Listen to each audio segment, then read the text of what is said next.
Pues, ¿qué tal? Buenos días. Es un placer de estar aquí otra vez.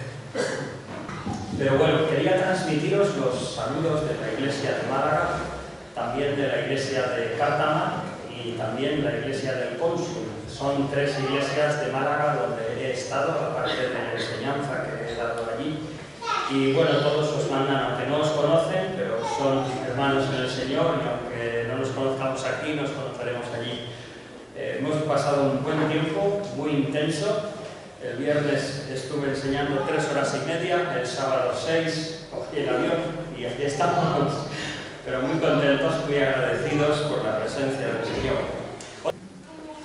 En esta mañana me gustaría tratar la obediencia. Todos habremos visto, estoy seguro, en YouTube, al menos corren a veces como la espuma, vídeos acerca de cómo perritos obedecen a sus amos. Pues he estado diciendo que todos hemos visto mascotas y cómo nos admiran, no sean agapornis, sean monitos, sean perritos, sean diferentes animalitos, cómo obedecen a sus amos y son admirables. Y no sabes si admirarte más del perro que obedece o del amo, ¿no? Yo creo que humanamente tendemos más a ser como el amo que no como el perrito. Porque Dios nos ha hecho así. Cada uno de nosotros tenemos nuestra propia autonomía, cada uno de nosotros tenemos nuestra propia iniciativa, nuestras propias ideas, nuestra propia filosofía y lo que pensamos que es lo mejor en cualquier circunstancia, cualquier entorno. Uy, no puedo seguir con este eco. ¿Se puede quitar el eco, por favor? Lo siento, Bueno, si no, sí, igual. Es que sufro y sé que va a ser peor con el mal tiempo, así que prefiero decirlo ahora. Bueno, estaba diciendo, todos tenemos nuestra propia iniciativa, nuestra propia mente. Dios nos ha hecho así, porque Dios nos ha hecho a su imagen y semejanza. Y nos ha hecho tan a su imagen y a su semejanza que a veces cada uno de nosotros podemos, entre comillas, hacernos dioses y nosotros decidir y nosotros hacer. Qué difícil, hablando de la obediencia, qué difícil eso de la obediencia. ¿Cómo es? ¿Cómo funciona eso de la obediencia? ¿A quién vamos a ser obedientes? La verdad es que, como creyentes, sí, somos obedientes al Señor, pero hemos de recordar que en 1 Corintios capítulo 3, cuando el apóstol Pablo estaba hablando de la división de la iglesia de Corinto, unos decían, yo soy de Pablo, otros decían, yo soy de Cefas, otros decían, yo soy de Apolos, pero había otro grupo que era igualmente reprobable, que decía, yo soy de Cristo.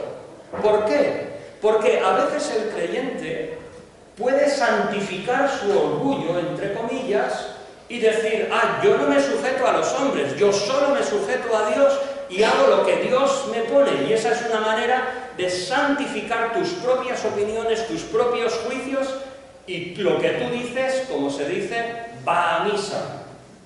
Y no es así.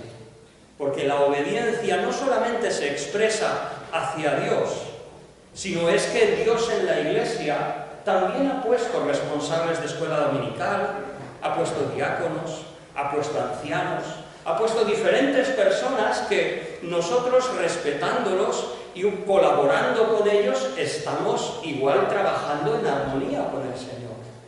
Bien, en la Escritura, en estos meses, estamos viendo a Cristo a través de los salmos. Y hoy nos toca un salmo donde, si otra cosa no, el Señor exalta esta virtud que estuvo en el Hijo de Dios. Es fascinante pensar que una de las virtudes del Señor Jesucristo, que se nos presenta como algo sublime, es su obediencia al Padre. Aquel que era el Rey del universo, que podía hacer lo que quisiera, que si su palabra era dicha, tiene autoridad sobre cielos y tierra. Pero aquel, en cierta ocasión, dijo, sacrificio y ofrenda, Salmo 40, versículo 6. sacrificio y ofrenda no te agradan, has abierto mis oídos. Holocausto y expiación no has demandado. Entonces dije, he aquí, vengo, oh Dios.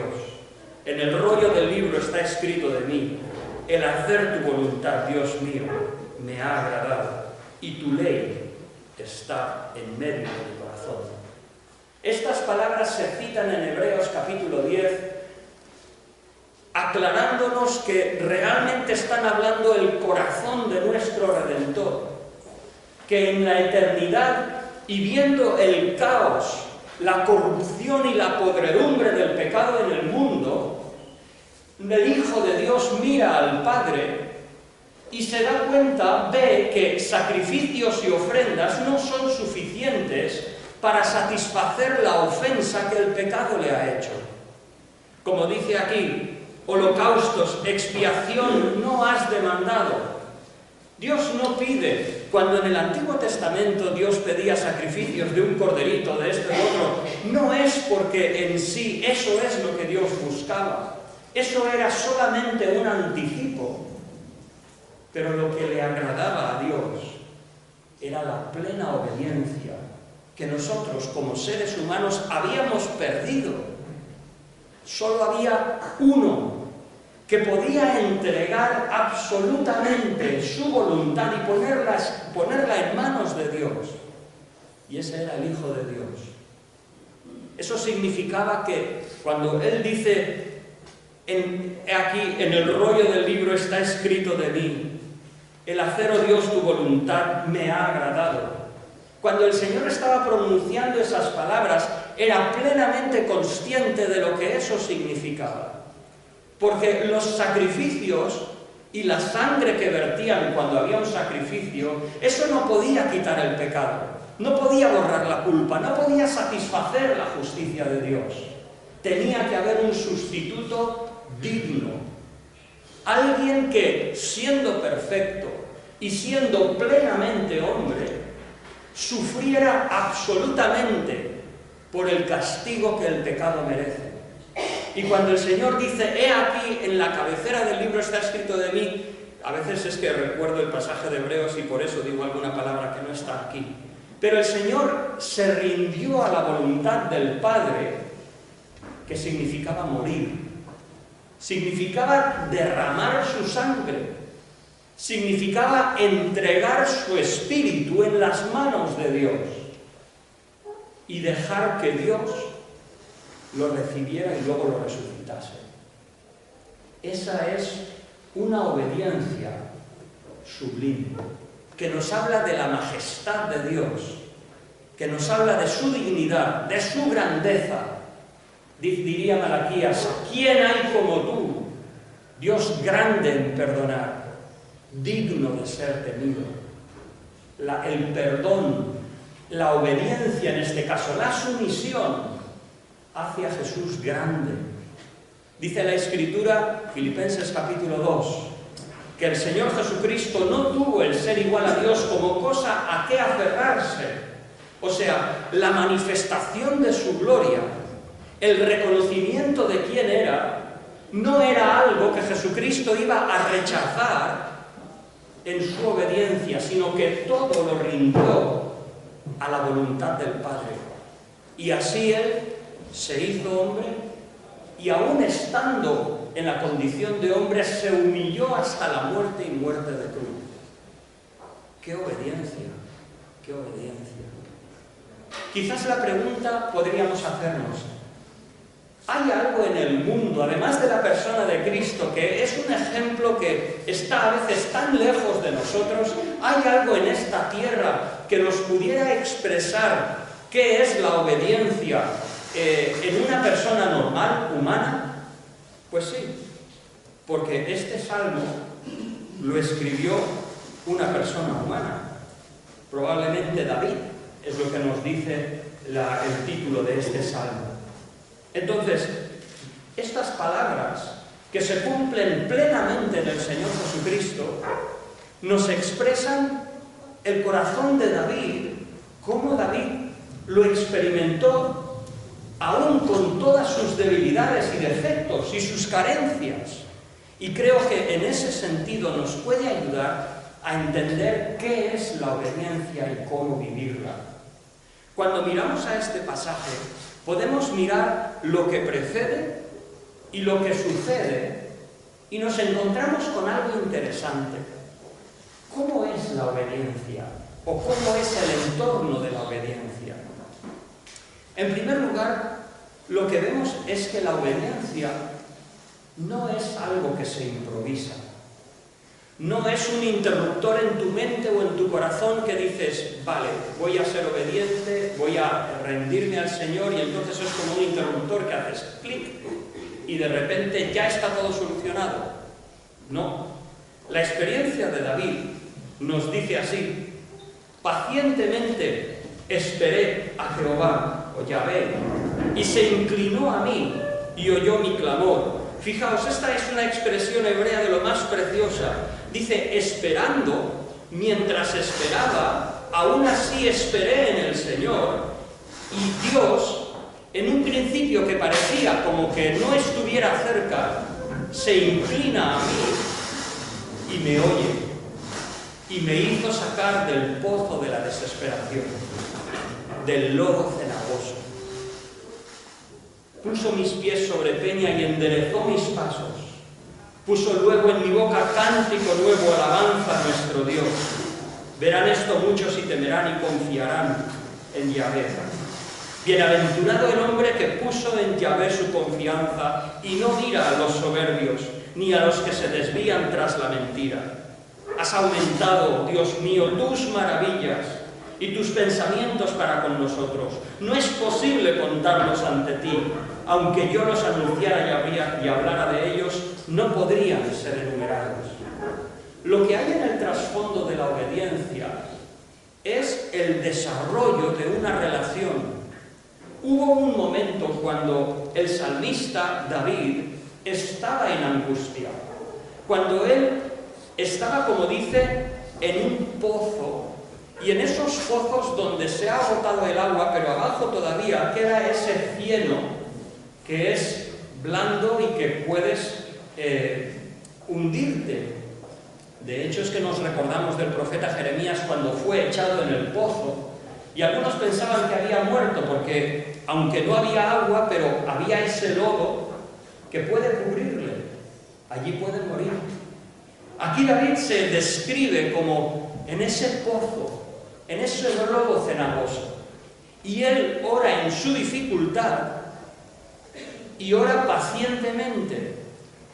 A veces estamos tan acostumbrados al café instantáneo, estamos acostumbrados, algunos dicen que no, estamos tan acostumbrados a nuestros ordenadores potentes. ¿No te ha pasado que se te estropea un día el ordenador y vas a buscar al trastero algún ordenador antiguo y lo abres y lo arrancas y dices, pero esto, venga? Porque una vez hemos probado ya un ordenador con cierta velocidad, todo nos parece lento, queremos todo rápido. La experiencia de David es que sufría, pero oraba. Y en su oración era paciente. Era un estado del alma. No era una reacción momentánea, sino era una paz a la que él se había entregado. Señor, estoy en tus manos, oro a ti, tú vas a manejar esto. Y estando en esa paciencia, en esa oración, llega el momento de que Dios responde. Entonces Dios inclina su oído, lo oye, es como un sinónimo de que Dios responde. Este está mal. Pues llega un momento que Dios responde, y entonces eso produce tal reacción en el alma, tal liberación, que dice, puso en mi boca un cántico nuevo. O sea, no se trata de bendiciones pasadas, no doy gracias a Dios porque hace 30 años pues yo estaba así, me hizo esto. No, es una liberación nueva por la que un cántico nuevo salta del corazón. Alabanza a nuestro Dios. Después el salmista sigue diciendo que sigue considerando que las obras de Dios ni se pueden contar. Esta palabra en hebreo es como que, dice David, dice, mira, las maravillas de Dios son de tal naturaleza que no las puedo hacer formar como un ejército para contarlas. Son innumerables. ¿Cómo es cuando Dios nos bendice? Cuando Dios muestra su mano, cuando Dios inclina su oído y nos refresca en el alma, nos libera de esas pruebas que nos tenían angustiados y como en un lodo cenagoso. Es ahí donde, después del sufrimiento, después de la paciencia, después de la oración, cuando Dios responde, en esa relación con Dios es donde se forja esa confianza de la obediencia. Es cuando tú puedes decir, Señor, no acabo de entender esto, pero quiero obedecerte. Señor, como dice el salmista en otro lugar, enséñame tus caminos, muéstrame tus sendas, porque quiero en ellas andar.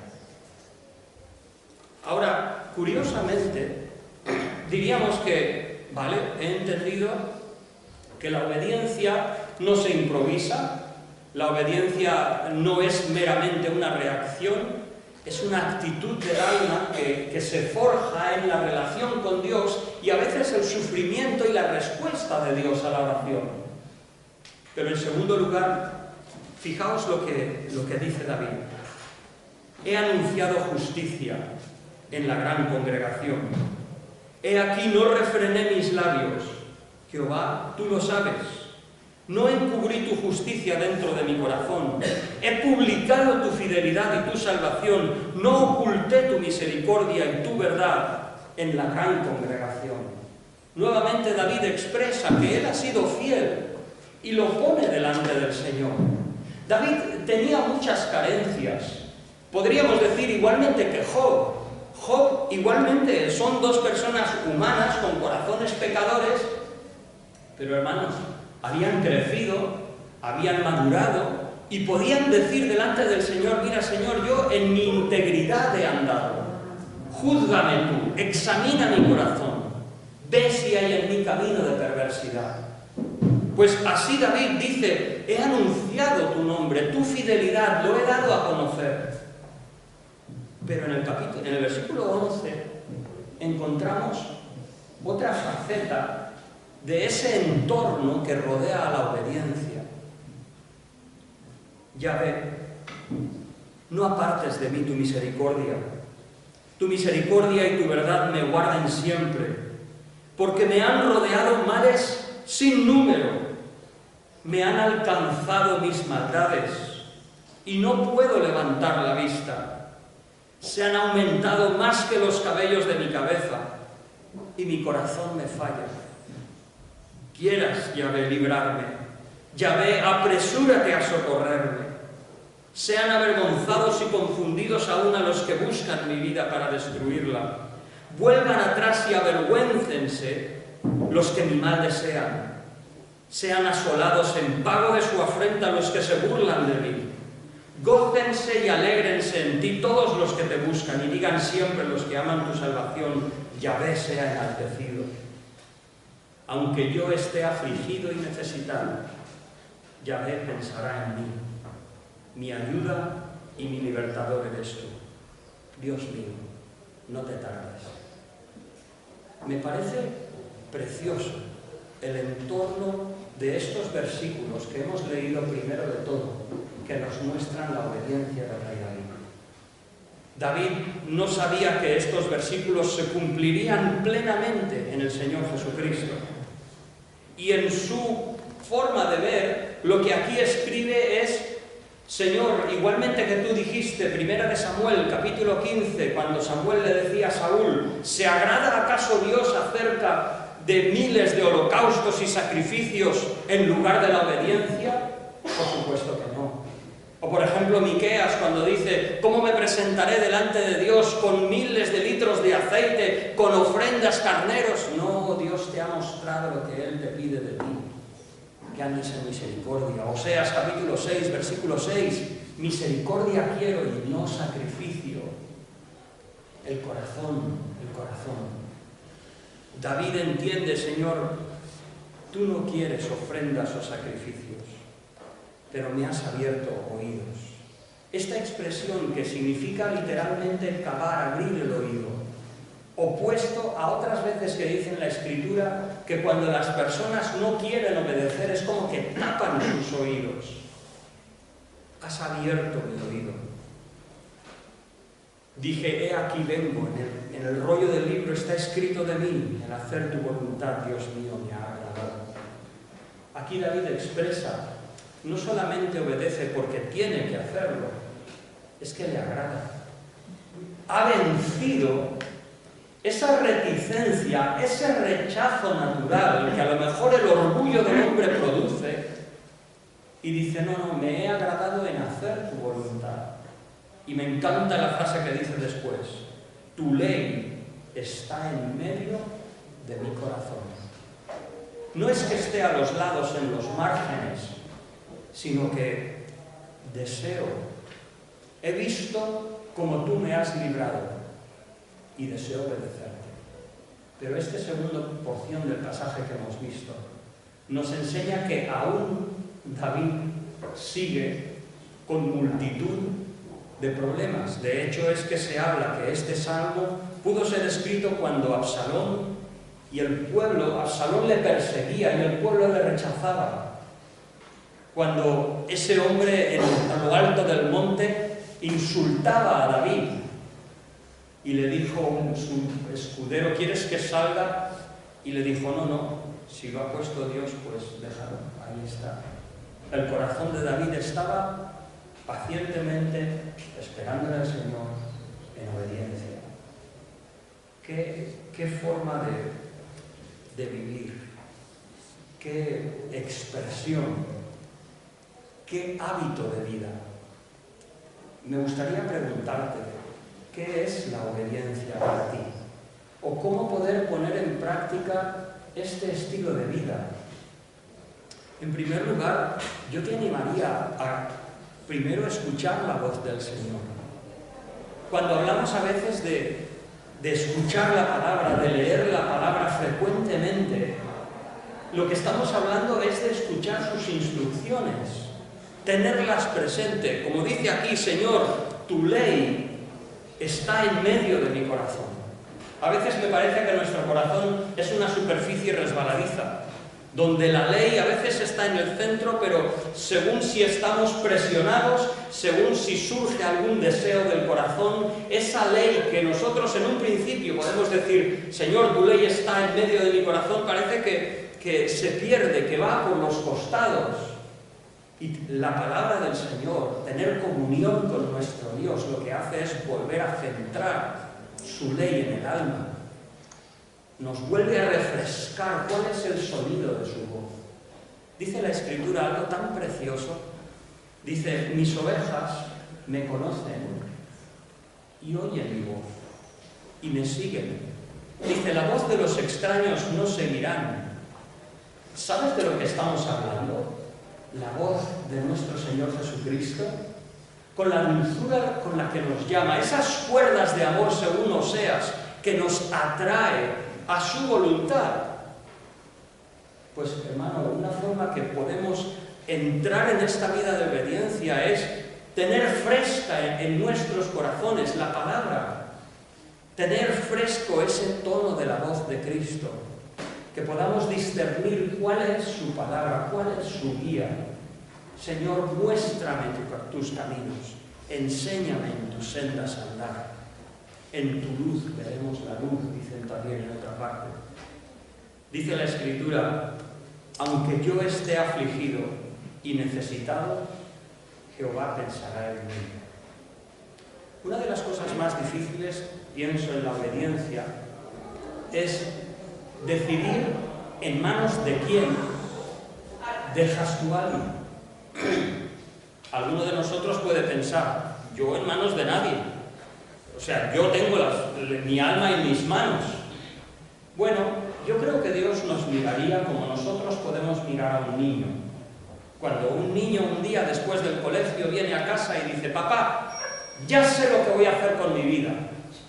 Y te dice esas cosas tan preciosas, dices, papá, quiero ser vigilante de montes, vigilante forestal, quiero mirar y proteger los animales, y tú que lo oyes a tu hijo dices, qué bonito, pero necesitas un poco de guía, porque tu ilusión y tu visión limitada de niño no te dejan ver que eso no es un camino apropiado para ti. Tú necesitas ahora estudiar, necesitas enfocarte en lo que te dicen tus profesores, necesitas seguir una guía, no estás capacitado para tomar decisiones. Déjame decirte que Dios nos ve así. Nosotros no somos dioses, no conocemos todas las cosas. El pecado que hay en nosotros, nuestros deseos, tan a menudo nos nublan la vista. Necesitamos escuchar al Señor. Señor, muéstrame tus caminos. Y esos caminos se entienden, por supuesto, en la relación personal con el Señor. Pero déjame decirte, como comenzaba el mensaje, que hay otras personas que también pueden ayudarte. Puede ser diáconos, ancianos, que la Iglesia escoge. Los ancianos o el pastor no somos personas que decimos, que se aparte todo el mundo, que aquí llego yo para decir lo que hay que hacer. Eso no es así, sino que creyentes se reúnen y, viendo más o menos el ejemplo de las personas que tienen delante, dicen, pues entendemos que Dios nos puede guiar a través de este hermano, según nos enseña la Escritura, según vemos su vida espiritual. Entonces, hay una porción de tu vida que también es bueno que pidas consejo. Es bueno que de alguna manera escuches al Señor a través de ellos. Yo no intento leer mi palabra, ni mis consejos, ni lo que yo he encontrado. Lo que tratamos es de compartir la palabra y escuchar todos lo que Dios nos dice a nosotros.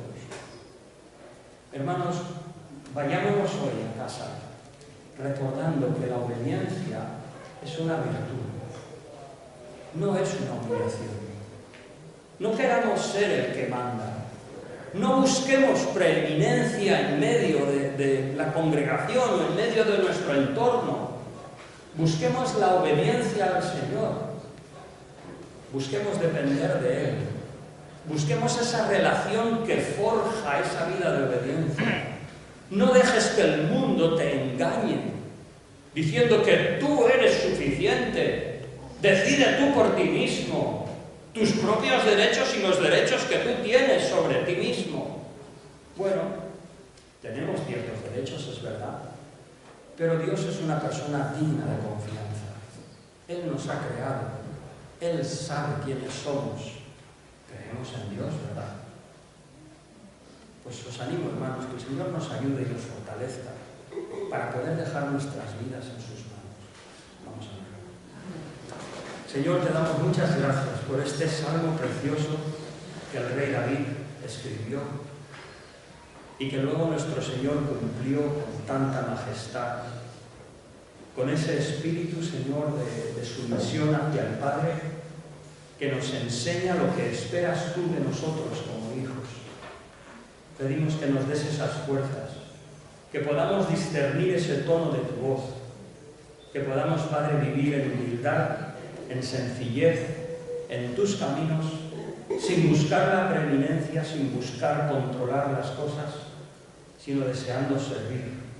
Como dice tu palabra, prefiriendo en honra al hermano antes que a nosotros, dejando que tú nos guíes, como también diría el apóstol Pedro, humillándonos bajo la poderosa mano de Dios, para que Él nos exalte cuando fuere tiempo, si es que tú así lo quieres. Te damos gracias por la liberación que todos hemos experimentado en algún momento de nuestras vidas, que nos da esa confianza, esa paz, y nos ayuda, Señor, en nuestro camino a ser más obedientes a ti. Te damos las gracias en el nombre del Señor Jesús. Amén.